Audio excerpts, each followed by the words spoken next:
Cowboys War Room is ready to watch the pick be announced. They seem thrilled. We do believe it's a linebacker based on the War Room cam. Which linebacker it is, we will find out here in just a moment. The question will be, though, as we move into tomorrow, assuming they don't try and trade back into the third round, if it's not a running back, which you don't think it is, what are they going to do at running back? I mean, can you wait until your next pick in the fifth round? They have shown so far, the league has told you can wait because they're just not coming off the board, really. Yeah, they're not. So pick 171 unless you jump back in or sign Ezekiel Elliott. All right, pick 87. Here's the Cowboys selection. Right. Why not both? For giving me this opportunity to represent them tonight. But I'm going to defer this honor to my son Chase to announce the third-round draft selection. Chase, here we go. With the 87th pick in the 2024 NFL Draft, the Dallas Cowboys select Marist Liufau, linebacker, Notre Dame. Yeah, this is a fun player to study because of how they use him. They'll use him. Marist Liufau out of Notre Dame, 6'2". Rush off the edge a little bit on third. And we talked about it. Instincts, awareness. Certainly a guy that just plays with some reckless abandon, sideline to sideline ability.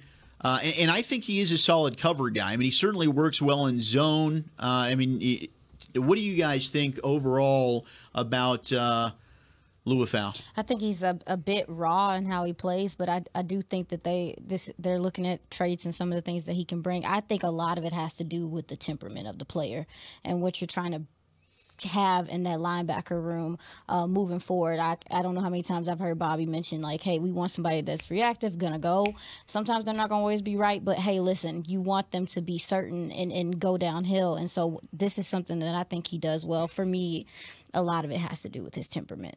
Yeah, this is a funny one because this is the very first player I talked about on the draft show way back in January. It was a couple days after the playoff loss. I don't even think anybody was watching at that point. But nevertheless, Marist Liufau, he comes out of Punahou High School in the northern part of Honolulu, there on the main island in Oahu.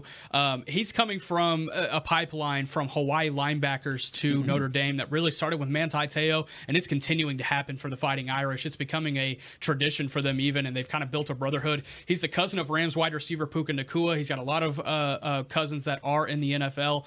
Now, him as a player, he started more as a rover in high school, a guy that was more had more safety ability, which is interesting because most of these Polynesian linebackers that have come from Hawaii and gone to Notre Dame or anywhere else in general have been more wide set, run-stopping guys. But he's been able to kind of hone in on those traits in South Bend, and he's got a little bit of those kind of tendencies. However, I think him blitzing into the backfield, I think this is a very interesting part of Marist Liufau and what he could bring to the Dallas Cowboys. I think he's a guy that can come in on third down to potentially rotate in and go attack the quarterback in a situation. I think this is a fun, athletic pick. It is very clear out of these first 2 days that they are going after athletic players. You look at Marshawn Nealand, you look at Marist Liufau, at least for Mike Zimmer's defense, that's what I'm taking away with right now. I mean, I look at Liufau, and to me, there is a lot to really, really like about it. Like I said, if we're going to sit here and pick a linebacker, if there's problems with Peyton Wilson's medicals, to me it was Liufau or Gray. And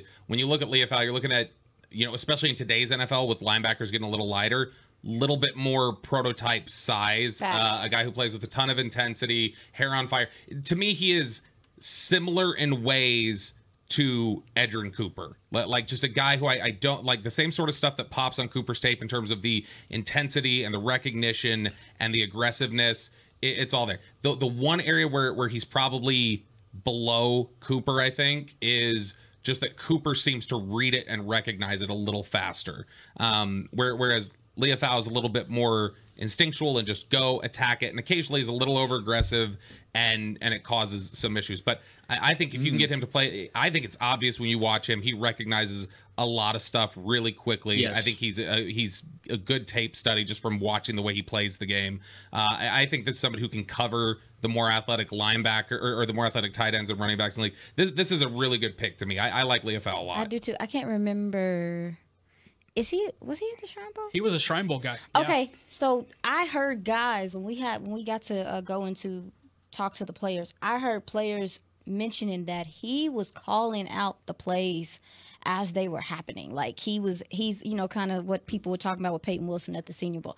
They said that he had that same energy of the recognition, like you said, Bobby, and some of the processing pre-snap as well. So that's another thing. Yeah, I mean, to me, you bring up Edgerrin Cooper. I can see some of the things that you're saying there. I think Liufau is a better cover guy, personally, than what Cooper is. Yeah, I agree. It's the rover safety background that he has. He's not a guy that I think is going to be a liability when you have to play him in coverage. It makes him a 3-down player. And I think he can gain a lot from playing with Eric Kendricks. Oh, I agree. You know, I mean, this is a guy that I think eventually will be the dude who wears the green dot, and he's your captain of the defense. He didn't take any false steps when he plays. No. That's the thing I like about him.